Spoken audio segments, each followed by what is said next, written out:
Wick जाना सी मैं कौडियां दे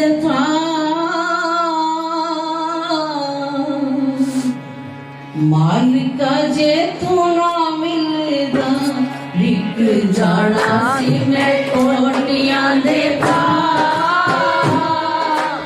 मालिका जे तू ना मिलदा विक जाना सी मैं कौडियां दे मालिका जे तू ना मिलदा विक जाना सी मैं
बीत जाती जिंदगी पे सारी रो रो के सारी रो रो के बीत जाती जिंदगी पे सारी रो रो के सारी रो रो के बीत जाती जिंदगी ये सारी रो रो के सारी रो रो के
अपनी रहमत से दिया है, और ये भी संभलता नहीं है। अगर मैं कुछ मांगू तो पता नहीं तू क्या दे देगा। अजय तक तेरे तो कुछ मंगिया ही नहीं, खैरा नल जोड़ी मेरी परी चली। सचमुच जब वो अपनी मौज से देते हैं तो बात कुछ और होती है। ये भी एक मांगने का तरीका है। छोटा सा बच्चा माँ के साथ दुकान पे जाता है, बच्चे की मासूमियत को देखकर बैठ जाओ साहब। बच्चे की मासूमियत को देखकर दुकानदार उसके आगे टॉफी का डिब्बा कर देता है, बेटा कुछ ले ले। अब वो बच्चा कुछ नहीं लेता, टॉफी नहीं उठाता, वो टॉफी नहीं उठाता तो माँ कहती बेटे तू टॉफी क्यों नहीं ले रहा? तो दुकानदार फिर कहता है बेटा ले ले। वो फिर भी नहीं लेता। तो क्या करता है, दुकानदार मुट्ठी भर के टॉफी उसके हाथ में पकड़ा लेता है। जब वो बच्चा घर आता है तो माँ कहती है, बेटा जब उसने बोला तू ले ले तब तूने क्यों नहीं लिया, और जब उसने खुद उठा के दे दी तब तूने क्यों ले लिया। इसका कारण क्या है, कहते हैं माँ देखो ना, अंकल ने, अगर मैं उठाता तो मैंने एक उठानी थी, लेकिन अंकल ने कितनी सारी टॉफियां दी। तो हम अगर मांगे तो शायद बहुत थोड़ा मांगे, क्योंकि हमें मांगना नहीं आता, हमें पता ही नहीं क्या मांगना है। इसलिए जब वो मांगने के लिए कुछ कहते हैं तो ये कहते स्वयं दे दो जो देना, उससे बात हमारी बहुत जल्दी बन जाएगी। निगाह तेरी काम सारे करी जाती है, खैरा दे लाल चोरी भरी जाती है, कदम कदम पर। हमारी जिंदगी के अंदर, आपकी जिंदगी के अंदर ऐसी ऐसी घटनाएं घटित होती हैं कि जो जीव हैरान हो जाता है। कभी सोचता ही नहीं कि ये होगा, कभी विचार ही नहीं आता, लेकिन वो काम कर देते हैं जिसका कोई ठिकाना नहीं। श्रीनगरी निवासी भगवान स्वयं प्रभु धरती पे अवतरित हुए और उनका जो जीवन था चमत्कारों से भरपूर था, लेकिन चमत्कार वो दिखाना नहीं चाहते थे। इसलिए नहीं कि प्रसिद्धि हो, केवल इसलिए कि जब जब भक्त पर भीड़ पड़ती थी तो वो स्वयं चमत्कार हो जाता था। वो तो भगत पर दया करके उसका कार्य करते थे, लेकिन वो कार्य चमत्कार बन जाता था। कब, कहां, किस वक्त उन्होंने क्या नहीं किया। एक जयकारा लगने से भक्तों की आगे से मुसीबतें टल जाती है। श्री गुरु महाराज जी के समय भगत सुंदर दास जी सत्संग से अपने घर को जा रहे थे, तो रास्ते के अंदर शमशान भूमि आती थी। न जाने कैसे अंधेरा था, एकदम उधर मुड़ गए। उधर मुड़ गए तो क्या हुआ, एकदम एक चुड़ैल सी सामने आकर खड़ी हो गई और कहती, आज तुझे मैं खा जाऊंगा, मेरा आहार आ गया है, आज तुझे मैंने खाना है। वो सोचता है मैं कहां से निकल रहा हूं। उसे पता चला कि ये तो शमशान भूमि है। जब उसने ऐसा कहा तो सुंदरदास भगत जी मन ही मन प्रार्थना करते, श्री गुरु महाराज जी मैं आपके दरबार से दर्शन करके आ रहा हूं, अगर मेरी इसी तरह आई है तब भी कोई बात नहीं, जैसे आपकी मौज। वो क्या करता है, क्या कहता है, बोलो जयकारा बोल मेरे श्री गुरु महाराज की जय। अपनी तरफ से वो जयकारा लगाता है कि शायद मेरा अंतिम समय आ गया। लेकिन जैसे उसने जयकारा लगाया, वो चुड़ैल आगे से रास्ता छोड़ देती है, कहती है तेरा गुरु बहुत करने वाला, तूने गुरु को पुकारा है, अब मैं तुझे हाथ भी नहीं लगा सकती। तो इस तरह जब जब इनको कोई जहां बुलाता, कभी ये जज बन जाते हैं, कभी ये थानेदार बन जाते हैं, कभी कोई रूप धारण करते हैं, कभी कोई करते हैं। छोटी सी बात है, हमारे भक्त यहाँ बैठे शर्मा जी, फिर भी जिनके पिताजी सतगुरु नगर गए, बहुत अच्छी व्यवस्था होती है, बहुत अच्छी। भर सर्दी का मौसम था भंडारे का, तो मन में सोचते हैं सुबह स्नान करना है, गर्म पानी पता नहीं होगा कि नहीं। और वही बात बनी, सुबह देखो गीजर के अंदर पानी होता है, लेकिन नहाने वाले बहुत सारे लोग थे। इनकी जब बारी आई तो पानी ठंडा हो गया। ये बाहर निकल कर देख रहे थे कि कहीं से कोई मुझे पानी ला देगा। तब ये बच्चे साथ नहीं गए थे। इतने में एक छोटा सा लड़का आता है, कहते बाबा जी तुझे पानी लेना है, बाबा जी तुझे गर्म पानी लेना है। वो जाता है, पानी बाल्टी में भरकर लाके आगे रखते। भक्तों की खातिर इस तरह ये आ जाते हैं। ये नहीं कहते नौकरी भक्तों की करते हैं, लेकिन उससे हम नौकरी नहीं कहेंगे, उसे तो ये कहेंगे कि ये रूप धारण करके भक्तों का हर काम करते हैं। उसके बाद देखा, पता किया कि इसको थोड़े से पैसे दे दूं, इसने मेरे लिए इतना काम किया है, लेकिन वो नजर ही नहीं आई। बोलो जयकारा बोल के शिव महाराज की जय। ऐसे ही ये शहंशाह जिसके जीवन के अंदर आ जाते हैं, उसका जीवन साधारण जीवन ही रहता, उसके जीवन के अंदर बाहर आ जाती है, उसके जीवन के अंदर एक अलग तरह की शांति आ जाती है, सुकून आ जाता है। उसके प्रेम के अंदर दुनिया को भुला देंगे तो वो हमारे दिल से जग का विस्मरण करवा देंगे। उसके रास्ते में अगर हम कुछ कर जाएंगे तो वो भी हमारे सारे रास्ते खोल देंगे।